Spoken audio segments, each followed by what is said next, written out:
जय श्री कृष्ण, आपका स्वागत है। हम ग्रह स्पष्ट करना सीख रहे हैं। हमने सूर्य, शुक्र, गुरु, शनि, बुध यह स्पष्ट कर लिए हैं। आज हम राहु केतु ग्रह स्पष्ट करेंगे। राहु केतु वक्री रहते हैं। हमारा जो उदाहरण है वह 11 अप्रैल 2025 का स्थानीय समय 13:10 सुबह 5:30 बजे के ग्रह स्पष्ट पंचांग में होते हैं। 11 अप्रैल को राहु मीन राशि में 1 अंश 59 कला और 6 विकला। इसे गत ग्रह स्पष्ट से घटाना है तो 10 तारीख के ग्रह स्पष्ट देखेंगे। मीन राशि में 2 अंश 2 कला और 17 विकला। यह राहु के गत ग्रह स्पष्ट थे। जब हम घटाएंगे 17 में से 6 घटाएंगे, 7 में से 6 घटाएंगे, 1 आएगा और 1 का 1 उतार देंगे। 2 में से 59 घटता नहीं है, ये कला होती है। घटाने के लिए हमको अंश में से 1 अंश लेना पड़ेगा। 1 अंश बराबर 60 कला होती है। 60 और 2 62 हो जाएगा। 62 में से 59 घटाएंगे तो 3 शेष होता है, 3 बचता है। यह 3 और 11 यह दैनिक गति प्राप्त हो गई है राहु की। ग्रह स्पष्ट पंचांग में 5:30 बजे के हैं। हमारा जो जन्म समय है वह 13:10 का है। जब हम 13:10 में से 5:30 घटाते हैं तो जो घंटा मिनट मिलते हैं उनको घटीपल में बदल के हम उसी से दैनिक गति में गुणा करते हैं। हमको जो ये 19:10 प्राप्त हुआ है इससे 3 और 11 में यानी दैनिक गति में गुणा करेंगे।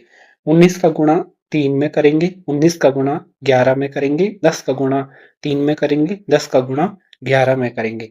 सर्वप्रथम 19 का जब गुणा 3 में करते हैं 19 या 57, 19 का गुणा 11 में करते हैं 209, 10 का गुणा जब 3 में करते हैं 30 आता है, 10 का गुणा जब 11 में करेंगे 110। तो इस प्रकार से यह गुणा हो जाता है। इन सबको जोड़ देना है। 110 में 60 का भाग देंगे, एक बार 60 का भाग जाता है। 110 में से 60 घटाएंगे, शून्य का शून्य उत्तर आता है। 11 में से 6 घटाएंगे, 5 50 रहता है।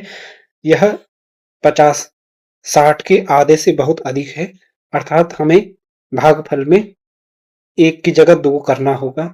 एक संख्या बढ़ा देते हैं, जब शेषफल जिससे भाग देते हैं उससे अधिक होता है तो भागफल में एक संख्या बढ़ा देते, तो हम 1 की जगह 2 कर देंगे। 2 हम आगे जोड़ देंगे। जो 239 था उसमें हमने 2 जोड़ देना है, 241 हो जाएगा। 241 में भी 60 का भाग देंगे। 241 में 60 का भाग 4 बार जाता है, तो 241 में से 240 घटाना है, 1 का 1 उतर आता है। यह 1 बहुत कम है, 60 से कम है। इसे हम इस शेषफल को हम नहीं लेंगे। ये जो 4 हमारा भागफल है इसे हम आगे ही जोड़ देंगे। 57 में हम 4 जोड़ेंगे, 61 होता है। इस 61 में भी 60 का भाग देंगे, जो 1 बार जाता है, 1 शेष रहता है, अर्थात 1 कला 1 विकला यही हमें प्राप्त हो गई। यह 1 कला और 1 विकला इसी को हमने घटाना है। जब वक्री ग्रह स्पष्ट करते हैं तो घटाते हैं। हमारे जो ग्रह स्पष्ट हैं मीन राशि में 1 अंश 59 कला और 6 विकला। इसमें जब हम 1 कला और 1 विकला घटाते हैं तो 6 में से 1 घटाएंगे 5 आता है, 59 में से 1 घटाएंगे तो 58 आता है। तो इस प्रकार से हमारे राहु स्पष्ट हो जाएंगे। मीन राशि में 1 अंश 58 कला और 5 विकला। राहु से जो सप्तम राशि होती है वहां पर केतु ग्रह होते हैं।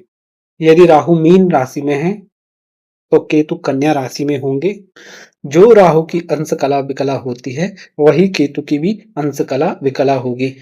राशि सप्तम स्थान में होगी, यानी ठीक राहु से सप्तम स्थान में केतु होंगे, अर्थात कन्या राशि में केतु होंगे। 1 अंश 58 कला और 5 विकला पर। तो इस तरह से राहु केतु स्पष्ट किए जाते हैं। आप बहुत ही आसानी से ग्रह स्पष्ट करना सीख सकते हैं, जन्म कुंडली बनाना सीख सकते हैं। अभ्यास कीजिएगा।